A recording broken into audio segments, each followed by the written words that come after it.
My dear brothers and sisters in Christ Jesus, for today's reflection, the topic that is given to me is the Holy Spirit is the Spirit of truth.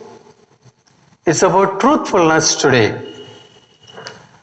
I feel in the context of modern times that this topic is very relevant, very necessary, and very important. Pilate asked Jesus, "What is truth?" And that has become the situation of today. What is truth? Society does not care for the truth. The way people live today, they don't bother about truth. What they bother about is what I want should be done, what I feel to be done.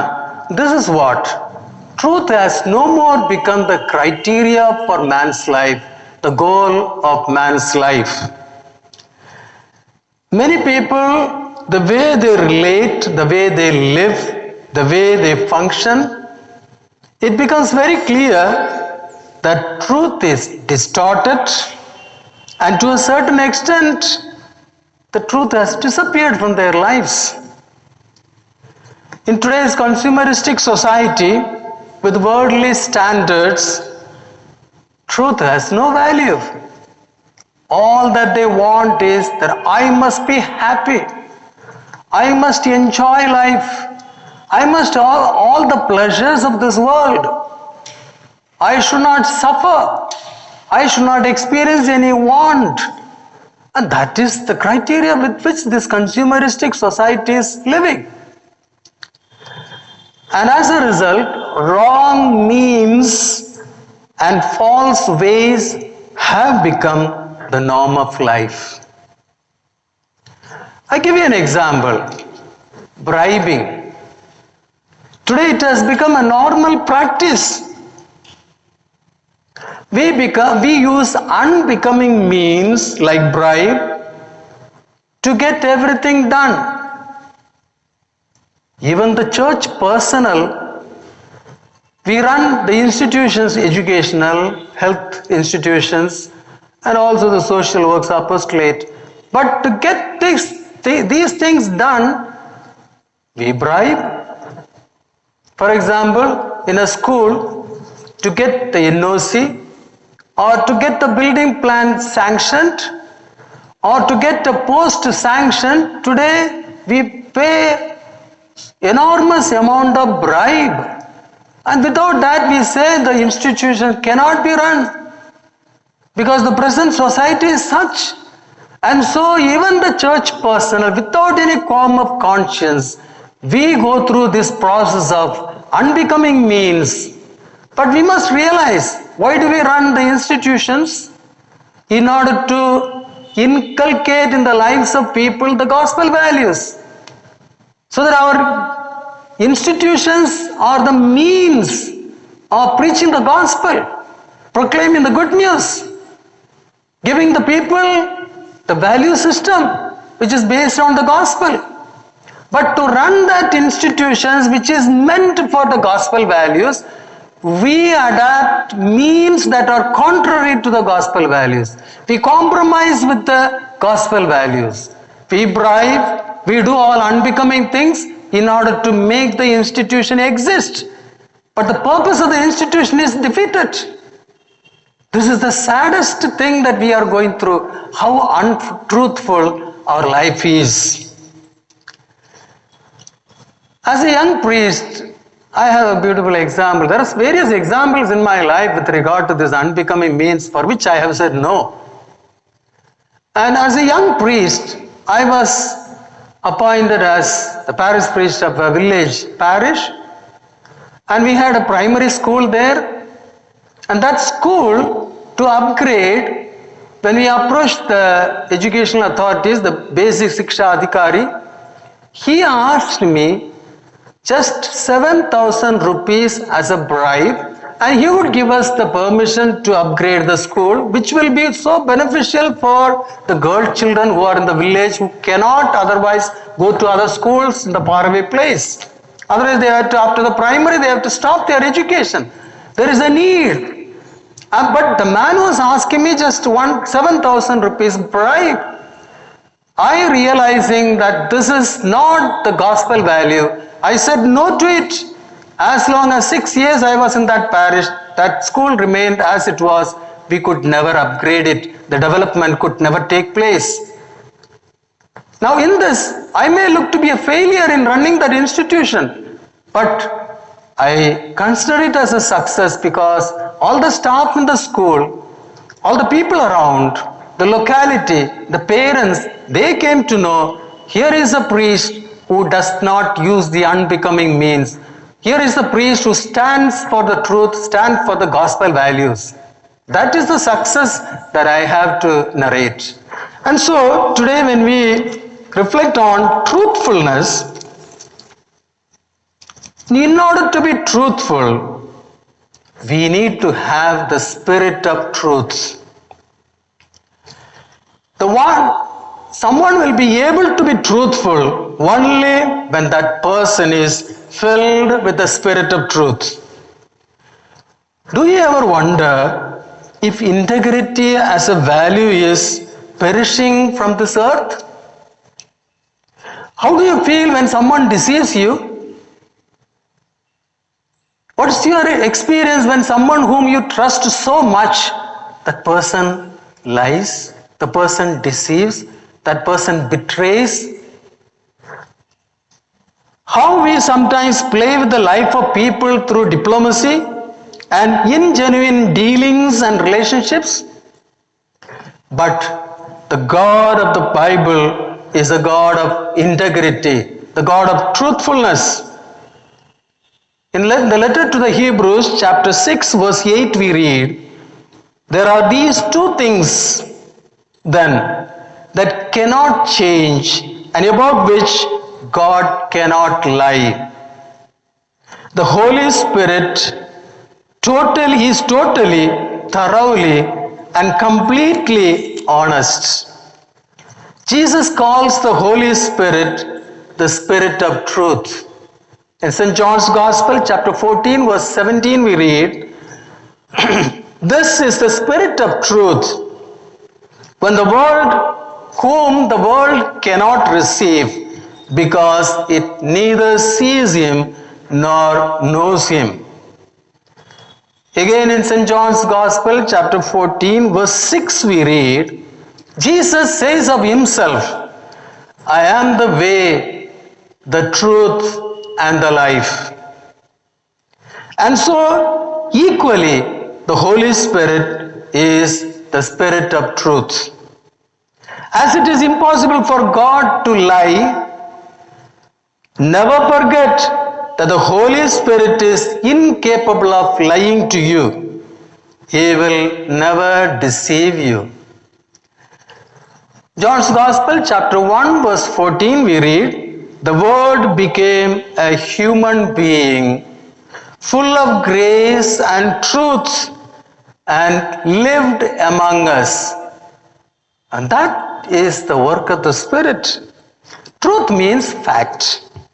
It means what is reliable. What Jesus does and says can be proved, and he will not let you be ashamed. The Acts of the Apostles, chapter 4, verse 16, we read, the officials speak among themselves, what shall we do with these men? The apostles are preaching. They asked, everyone in Jerusalem knows that this extraordinary miracle has been performed by these people, the apostles, and we cannot deny it. In the second book of Samuel, chapter 7, verse 28, and now, O Lord God, you are God, and your words are true. In Psalm chapter 19, verse 9, we read, the fear of the Lord is pure, enduring forever. The ordinances of the Lord are true and righteous altogether. Virtually, the first thing Jesus said about the Holy Spirit was that He is the Spirit of truth. This means genuineness, trustworthiness, faithfulness, and integrity. The Holy Spirit will never lead you to error. To put it in another way, the Holy Spirit is the opposite of the devil. Jesus tells about Satan in St. John's Gospel, chapter 8, verse 4, there is no truth in him, for he is a liar and the father of lies. He is incapable of integrity and honesty. He exists only to deceive. When Jesus said that everyone who is on the side of truth listens to him, it is because all who want what is really true and objectively true will embrace Jesus himself and his words. John says in his first letter, chapter 4, verse 6, whoever knows God listens to us, but whoever is not from God does not listen to us. This is how we recognize the spirit of truth and the spirit of falsehood. Those then who have the Holy Spirit will be drawn to truth wherever it is, and they will be willing to test their findings and opinion by the scripture. In a word, if you have the Holy Spirit, you will believe that Jesus Christ, the Son of God, is the true God and that his words are infallibly true. First letter of St. John, chapter 2, verse 20, again we read, you have had the Holy Spirit poured out on you by Christ, and so all of you know the truth. The Holy Spirit will never mislead you, for He is the Spirit of truth. Why we need to be truthful? Why we need to be authentic? Why we need to be persons of integrity? Why we need to be transparent? Why we need to be sincere and simplicity? Because we are created in the image and likeness of God. God breathes His Spirit into us and we are alive. And this Spirit is the Spirit of truth. Now, when you look at God, because we are in the image and likeness of God, God is truthful and so we have to be truthful. First point is, God is fully authentic, fully truthful.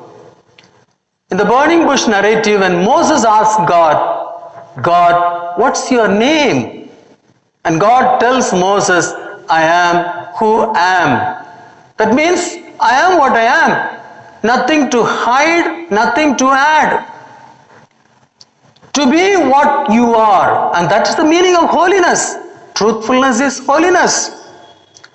Moses was asked the question, two questions when he went to deliver the people from the slavery of Egypt by himself before his encounter with the Lord.